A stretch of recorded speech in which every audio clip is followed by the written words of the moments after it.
문제 해결의 열쇠가 어디 있는지 알지 못할 때 있습니다. 그때마다 더 최선을 다하게 하여 주시고 그때마다 알게 하시는 것에 대해서 용기 있게 결단하는 지혜도 허락하여 주옵소서. 이것이 문제 열쇠의 키가 아니구나 라고 생각하면 그 열쇠는 버리는 겁니다. 그 열쇠를 아쉽다고 끝까지 잡고 있으면 그 열쇠로 그 문제는 해결되지 않습니다. 우리가 가지고 있는 문제들이 동일한 키로 마스터 키처럼 열려지는 열쇠란 없습니다. 각 문에 맞는 각 열쇠가 있는 줄 믿사오니 그 열쇠를 찾아 우리 삶에 발생하는 모든 문제들을 하나씩 해결할 수 있는 우리가 되게 하여 주시옵소서. 감사합니다. 오늘도 주님께만 의탁해보며 고마우신 예수 그리스도의 이름으로 기도드렸습니다. 아멘, 아멘. 오늘은 창세기 32장 13절에서 23절까지 보는 날입니다. 창세기 32장 13절에서 23절. 오늘도 동일하게 문의 한자 강의 있는 날이거든요. 목요일, 금요일에는 지역에 우리 공간을 좀 개방을 해서 사람들이 찾아오는 날이라 생각하시면 좋을 것 같고요. 조금씩 이 공간이 그들에게 익숙한 공간 될 수 있도록 여러분 기도해 주세요. 간접전도의 도구로 삼으려고 이 공간을 꾸몄고, 그래서 이제 1년이 돼가는 이 시점에 코로나도 이제 어느 정도 감해지고 있는 시점이라 매우 중요한 과정을 만나는 시점이라 생각을 해요. 여러분이 더 많이 기도해 주셔야 되는데 무엇보다도 건강한 사람들이 만날 수 있는 통로가 이 자리가 될 수 있도록 여러분 기도해 주시기 바랍니다. 그래서 한 17명 정도 되는 인원들이 이 자리에 앉아서 한 3시간 정도 강의를 듣고 차를 마시고 대화하고 가는데, 그들에게 이 교회가 그리고 이 공간이 우리 지역에도 그리고 하나님 나라에도 참 좋은 공간이구나 라고 인식하고, 그 이것으로 말미암아 또 전도의 열매도 맺힐 수 있도록 여러분이 기도해 주시면 감사하겠다는 생각이 들고요. 그리고 참고로 이런 일을 진행하는 제가 조금 더 지혜로울 수 있도록 여러분 기도해 주시길 바랍니다. 나중에 조금 일이 정리되면 말씀드려야 될 부분이 있는 것 같은데 한 2가지 정도 지금 깊은 기도의 제목이 좀 생겼어요. 그래서 그 기도의 제목을 가지고 여러분께 나가려고 하는데, 하나님 앞에서 제가 그 문제에 답을 찾을 수 있도록 여러분 기도해 주시고, 여러분도 각색의 문제들에 대한 답을 찾아가시기 바랍니다. 32장 13절에서 23절까지 같이 한 목소리로 읽도록 하겠습니다. 야곱이 거기서 밤을 지내고 그 소유 중에서 형 에서를 위하여 예물을 택하니 암염소가 200이요 숫염소가 20이요 암양이 200이요 숫양이 20이요 전나는 낙타 30과 그 새끼요 암소가 40이요 황소가 10이요 암나귀가 20이요 그 새끼 나귀가 10이라. 그것을 각각 때로 나누어 종들의 손에 맡기고 그의 종에게 이르되 나보다 앞서 건너가서 각 때로 거리를 두게 하라 하고, 그가 또 앞선 자에게 명령하여 이르되 내 형 에서가 너를 만나 묻기를 내가 누구의 사람이며 어디로 가느냐, 내 앞에 것은 누구의 것이냐 하거든 대답하기를 주의 종 야곱의 것이요 자기 주 에서에게로 보내는 예물이오며 야곱도 우리 뒤에 있나이다 하라 하고, 그 둘째와 셋째와 각 때를 따라가는 자에게 명령하여 이르되 너희도 에서를 만나거든 곧 이같이 그에게 말하고, 또 너희는 말하기를 주의 종 야곱이 우리 뒤에 있다 하라 하니, 이는 야곱이 말하기를 내가 내 앞에 보내는 예물로 형의 감정을 푼 후에 대면하면 형이 혹시 나를 받아주리라 함이었더라. 그 예물은 그의 앞서 보내고 그는 무리 가운데서 밤을 지내다가 밤에 일어나 두 아내와 두 여종과 11 아들을 인도하여 야복 나루를 건널세 그들을 인도하여 시내를 건너가게 하며 그의 소유도 건너가게 하고 여기까지만 봅니다. 내일 이제 기도하는 장면까지 나오게 되는데 앞서 기도할 때 말씀드린 것처럼 문제 해결을 위해서는 우리는 방법을 찾아야 됩니다. 문제가 반드시 해결할 수 있는 방법이 있다고 저는 믿습니다. 모든 문제마다 해결하는 방법이 있는데 그 해결 방법에 동일한 공식이 있고 다른 공식들이 있는 것 같아요. 동일한 공식은 무엇인가 문제가 발생했을 때 과거로부터 내게 끊임없이 사인을 주신 시점이 있었다라는 거고, 그래서 어저께 말씀드린 대로 알아차린다는 표현을 썼죠. 하나님이 그 문제가 내게 올 것이다. 그리고 그 문제가 너에게 있다라고 알려주는 알아차림의 기회가 있다라는 거고, 또 하나는 대부분의 문제는 과거의 어느 시점에 그 문제를 해결하지 않고 미완의 문제로 놔두었기 때문에 그 문제를 해결하게 하나님이 원하신다라는 거죠. 먼저 첫째, 하나님은 끊임없이 우리에게 문제가 왔을 때 그 문제를 알아차릴 수 있는 기회를 끊임없이 주신다. 그리고 두 번째, 내가 이 땅을 살면서 과거로 어느 시점부터 나를 쫓아오는 문제가 있는데 그 미완의 문제에 끝자락에 또다시 그 문제를 만나는 반복되는 문제가 있다라는 거죠. 그리고 전혀 새로운 방법을 알지 못하는 문제를 만날 때도 있습니다. 그래서 보통 이 세 가지의 질문을 가지고 답을 찾아가야 되는데, 첫 번째는 하나님이 내게 알아차리라 하셨는데 그때 알아차리지 못하면 나중에 낭패를 보는 경우가 있죠. 보통 그런 경우들이 있지 않나요?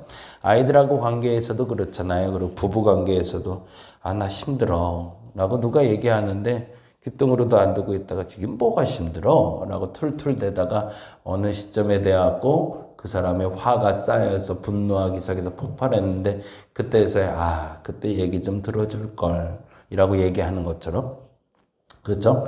그냥 어느 시점에 그것이 쌓이게끔 놔두지 말았어야 되는데 쌓이게 놔둬서 큰 화를, 그래서 그 순간에 먼저 알아차리는 게 참 중요하다라는 거고요. 그리고 또 하나는 그것이 쌓이는 시점 동에서 계속 하나님은 사인도 주셨지만 무엇인가 큰 일이 터졌을 때 그 큰 일이 터지는 계기는 보편적으로 어마어마한 사건이 터졌기 때문이 아니라 그 사건이 터지게끔 과거로부터 쌓여있던 무엇인가의 사인이 있다. 그리고 무엇인가의 문제가 있었다라는 걸 우리는 알아야 된다는 거죠. 대부분의 문제는 그 두 가지에 보통 걸립니다. 그래서 이 그 두 가지만 해결해도 웬만해서는 해결이 되죠. 그런데 전혀 다른 문제를 만날 때도 있어요. 그 봉착한 문제에 대해서는 답을 찾기가 참 어렵죠. 그래서 그 문제를 놓고는 같이 기도하고 답을 찾아가야 되는데, 제가 사실은 그 두 가지 문제가 지금 걸려 있어서 여러분께 기도 요청도 드렸던 거고요. 그리고 앞서 말씀드린 그 기도의 제목을 찾으려고 해요. 반복되는 문제 중에 하나는 사실은 이제 오늘 본문하고도 연결되긴 하지만 이제 좀 이따가 이제 말씀드릴 거고, 이 문제에 대해서는 이렇게 좀 정리하고 여러분께 기도 요청을 드려요. 첫 번째는 교회 개척이에요.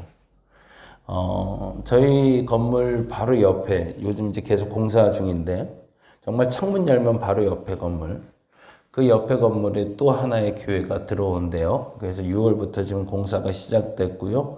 아마 공사 기간은 보통 빠르면 2달, 뭐 늦으면 3달 안에 마무리되고 들어오게 되겠죠.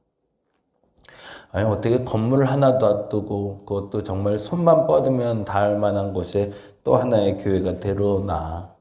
분당 우리 교회가 분립개척돼서 칼빈대학교 옆에 들어왔다고 그래서 막 화를 냈는데, 야, 이것도 아니지 라는 생각도 들면서도, 그리고 또 하나는 이 블록 내에 교회가 7개란 말이에요.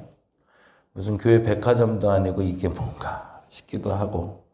그래서 그게 첫 번째 저한테 던져진 질문이고 문제고 답을 찾아야 되는 과정이에요.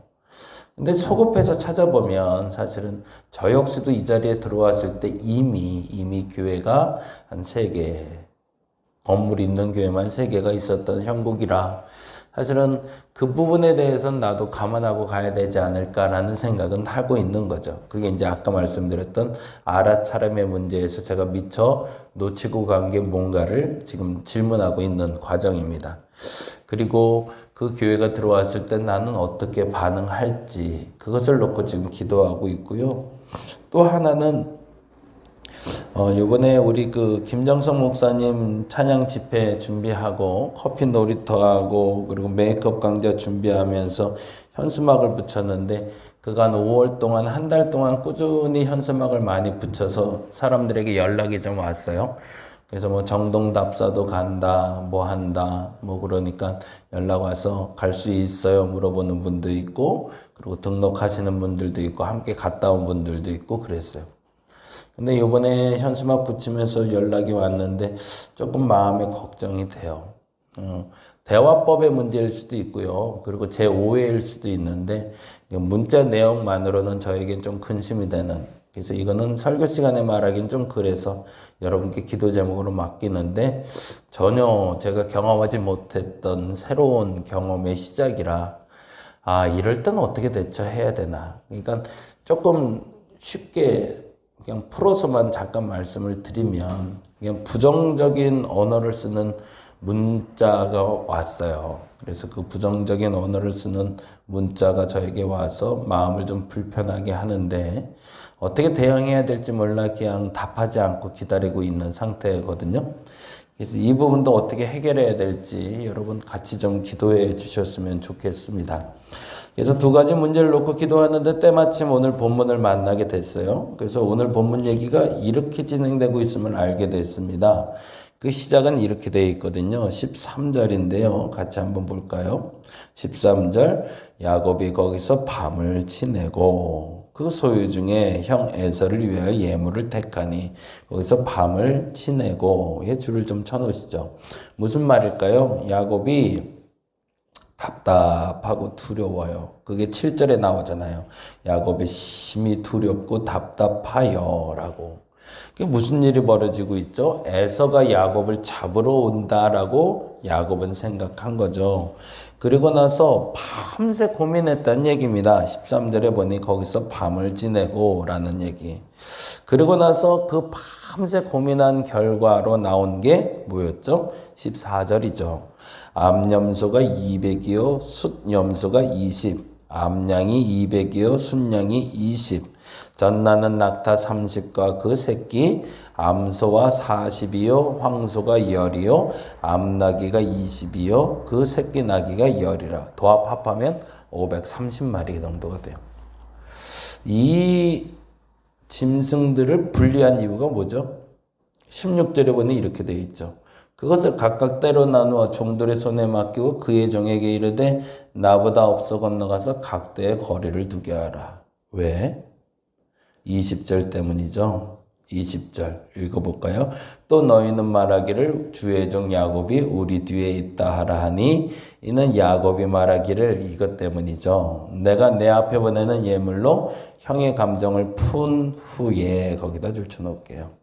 예물로 형의 감정을 푼 후에 그 다음에 대면하면 형이 혹시 나를 받아주리라. 확실한 건 아니지만 혹시나 이 일이 형의 마음을 풀 수 있는 계기가 되지 않을까라는 생각 때문에 밤새 고민한 결과였던 거죠. 여기서 우리가 크게 세 가지 정도를 문제 해결을 위해서 나타난 과정을 읽게 되는데 첫째는 사람을 마음을 바꾸는 데는 재물이 최적화될 수도 있다라는 거죠. 우리는 보통 그렇게 생각하지 않나요? 뭔가 문제가 발생하고 뭔가 문제를 해결하고 뭔가 거래를 트기 위해서 제일 먼저 하는 일은 뭐냐면 재물을 준비하는 거거든요. 그리고 대부분 보편적으로 그 방법으로 많이 해결이 되죠. 사람 마음 상하게 됐을 때 그 마음 푸는데도 어찌 보면 최적의 열쇠는 재물일 때가 많습니다. 야곱도 그것을 택한 거죠. 그래서 더 많은 것을, 최적의 것을 준비했고 그것으로 에서의 마음을 풀려고 했다라는 게 첫째. 그건 뭐 오늘 본문 그대로 읽으면 그냥 그대로 읽어지는 감정이에요. 근데 여기서 끝나면은 재미가 없죠. 성경은 지금 이 얘기를 하려는 게 아니라는 거죠. 사람의 마음을 풀기 위해서 재물을 이용하라. 그렇게 가르칠 거면 굳이 성경이 쓰여질 이유가 없겠죠. 여기서 숨겨진 두 가지 의미를 찾아봐야 되는데요. 첫째는 도망자로서 나온 야곱이 가졌던 양의 숫자죠. 지난번에도 말씀드렸지만 도망하는 사람은 빈털터리로 나오는 경우가 많습니다. 야곱이 에서를 피해서 아버지 집에 나올 때 물 한 종지하고 떡만 들고 나오잖아요. 그게 도망자죠. 무슨 도망자가 530마리나 되는 양떼와 소떼와 그리고 낙타를 끌고 나와요. 이건 말이 안 되는 거죠. 그러면 여기서 보여주고 있는 건 뭘까요? 그만큼 외삼촌 라반의 집에서 야곱이 강탈해서 나온 게 많았더라는 거죠. 사실은 이거는 도둑질이었습니다.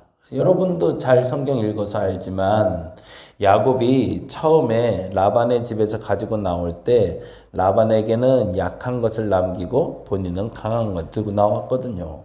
그건 성경에 그렇게 기록되었으니까. 그걸 두 번째로 읽게 되는 거고요.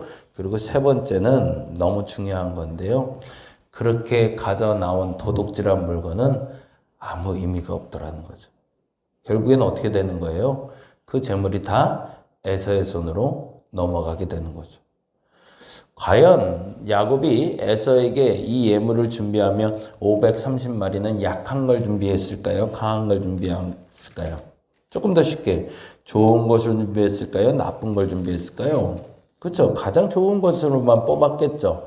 530마리를 뽑는데 약하고 병든 거를 에서에게 보냈다가는 큰 코 다칠 수 있으니 강하고 좋은 것만 택했겠죠.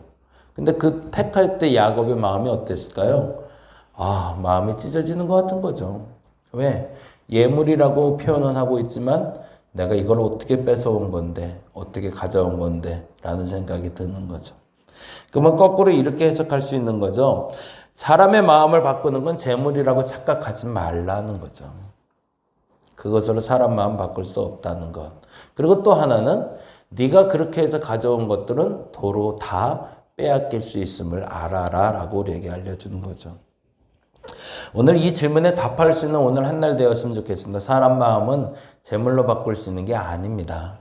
그것을 우리는 알아가는 오늘 한 날 되시길 바랍니다. 그리고 누군가를 해코지하며 누군가에게 잘못을 해하며 받은 취득된 물건들은 모두 다 내 것이 아님을 인정할 수 있는 저와 여러분 되시기 바랍니다.